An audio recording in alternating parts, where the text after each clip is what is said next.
Alex Pereira at the UFC Rio Q&A says that X-rays and MRI confirm a broken foot, but he still plans to face John Jones at the White House. That'd be June 14th. Many assume that Yana Santos got a lot of backlash from the UFC for saying that she was pressured into taking a fight after her opponent missed weight and said she'd be punished if she didn't.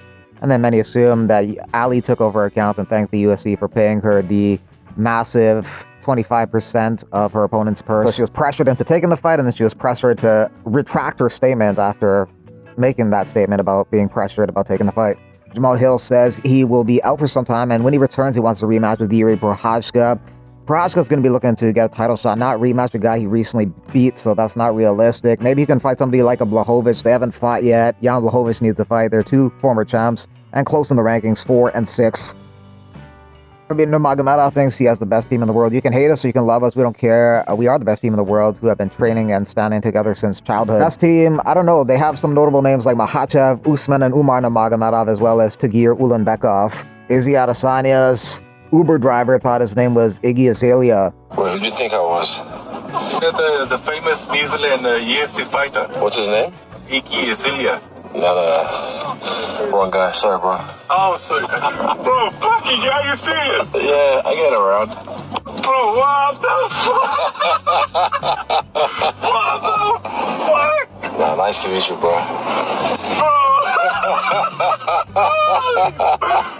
what the fuck, bro? You the favorite fighter. Nah, respect, bro. Thank you. Fucking shit. Champion versus champion, me versus Islam. Come on. The backstory, the storyline of him punching me in the head. This is the real belt.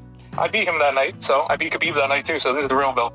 You didn't beat Khabib that night. Khabib didn't retire. I'm going to send you pictures after him running away after I hit him with a right hand. Khabib choked your boy out and you sat there and watched it happen. Yeah, okay. I gave him a couple snacks after, don't worry. He knows one. There's a picture of him running away.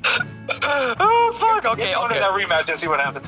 If UFC was a big thing when Mike Tyson was in his prime, he wouldn't have done it because the pay. In your prime, you would have been a UFC fighter or something like that. Because then, listen, the biggest UFC, 5 of the biggest UFC fighters combined couldn't match my pay.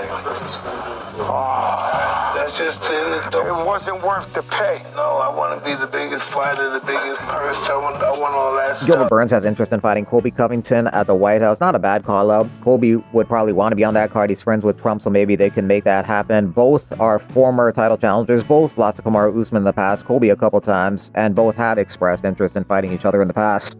DC confirms Ankalaev's injury before his fight with Pereira, but isn't sure that would have played a factor in the fight anyway. Right away, Magomed Ankalaev did have a rib injury. This is not a lie. This is not an excuse. I know this because prior to the fight, I saw video of him getting injections into his rib to try to help him get to the fight. He was able to hit pads and do cardio essentially for a month and a half before the fight. With that being said, I don't know if the result changes if he was healthy because of the way Pereira fought him. I know some people that are very close to Magomed Ankalaev that said for him not to fight. He wanted to fight. He wanted to go out there and beat Pereira again because he understood how important it was to have a victory over Alex, and 2, over him would have been even a stronger statement as to why he is who he is. But he was not at 100%. But I don't know if he was at 120% if he would have beaten Pereira on that night. Rampage Jackson says his Bellator contract was not great because initially he thought it was good because he was supposed to be in Paramount movies, reality shows, and pro wrestling, but then he was disappointed because those elements were primarily used for him to fight for less money. So the reality show did not meet expectations. The pro wrestling training was inadequate. And despite the initial excitement, the contract's execution fell short, leading to legal battles where he ultimately won. I did a deal with Paramount when I left the UFC. My deal was with Paramount, and I'm gonna say facts right here, so they can't fucking sue me or not, because they already took me to court to try to sue me. Oh, we don't have to talk about No, and I won. I can talk about it.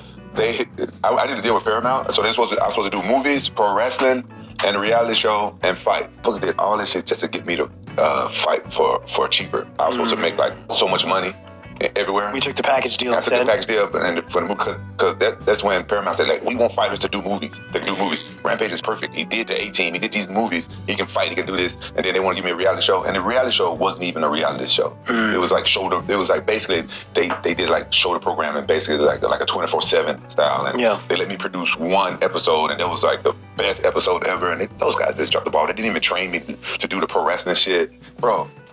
That sucks. It was supposed to be something big. I was so excited about Yeah, that. I bet. And then they tried to get me to fight Tito.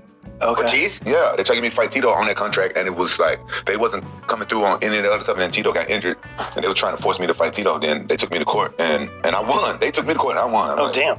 Wanted to see Muhammad Usman fight. Walter Walker would have probably fought him, even though he had elevated levels of testosterone, but they pulled the fight. It was just interesting to see if he could have pulled off a fourth heel hook in a row. Why the F is Macy Chiasson getting paid $120K? She's been through a few contracts, so every time you get a new contract, the pay goes up a little bit, and they make billions, so they can afford it. Needs to be said about Merab. This dude to this day cannot finish an opponent. This run down and tackle shit's boring as fuck to watch. He did get a finish 2 fights back against O'Malley, and he did almost knock out Sandhagen in round 2, so that was pretty impressive. Dana White's going to be at the Joy Forum next week, October 16th. The Joy Forum, under the patronage of Turkey LL Sheikh, convenes the world's most influential leaders across entertainment, tech, media, and policy. If you are joyous today and you know the art of being joyful,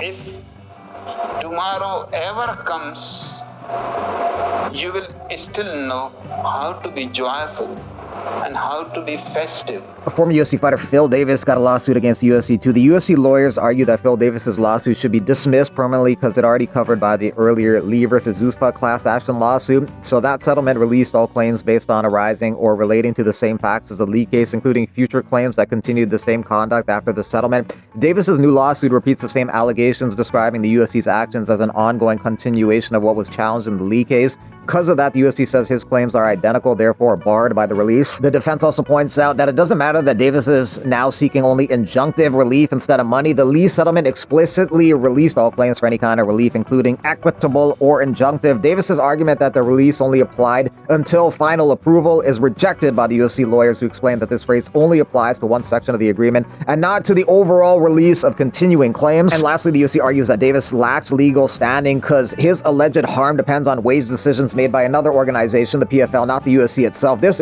they say, breaks the chain of causation and makes his claims speculative. Overall, UFC concludes Davis's complaint is defective and must be dismissed with prejudice because it's based on the same facts already settled in the Lee case. John Jones versus Alex Pereira, verbally agreed upon by both parties for UFC White House card. There's no saying whether Dana White will honor their request. Pereira is out for some time due to broken foot and plans to fight Jones in the future at the UFC White House card in June. This would require Pereira to vacate the reclaimed light heavyweight title unless Jones was making his 205-pound comeback. Jones is never going to go back down to 205. If he did fight Pereira, it would be at heavyweight. That's a fight he would take. It's a winnable fight for him. Probably take him down and work him on the ground.